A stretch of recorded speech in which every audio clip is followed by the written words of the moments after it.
1 কোটি টাকা চেয়ে অডিও ফাঁসে প্রসিকিউটরদের সতর্ক করেছেন চিফ প্রসিকিউটর আমিনুল ইসলাম।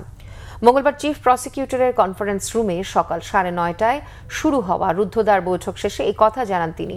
বলেন, কোনো প্রসিকিউটর কিংবা অন্য কেউ কোনো ধরনের অনিয়ম দুর্নীতিতে জড়িত থাকলে কঠোর ব্যবস্থা নেওয়া হবে। এসব ইস্যুতে গ্রহণ করা হবে জিরো টলারেন্স নীতি। সোমবার প্রসিকিউটর সাইমুম রেজা তালুকদারের কোটি টাকা ঘুষ চাওয়ার অডিও ফাঁস হয়।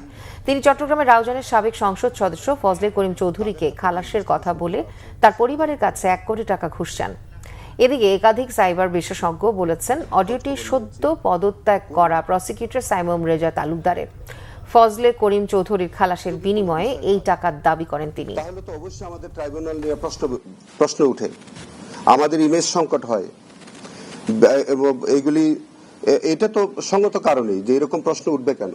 আমার পিরিয়ডে, আমার কর্মকালে কোনো প্রসিকিউটর যদি তার বিরুদ্ধে ন্যূনতম কোনো দুর্নীতির অভিযোগ ওঠে, সাবস্টেন্টিভ কোনো অভিযোগ যদি আমি পাই, আমি তাকে স্পেয়ার করব না।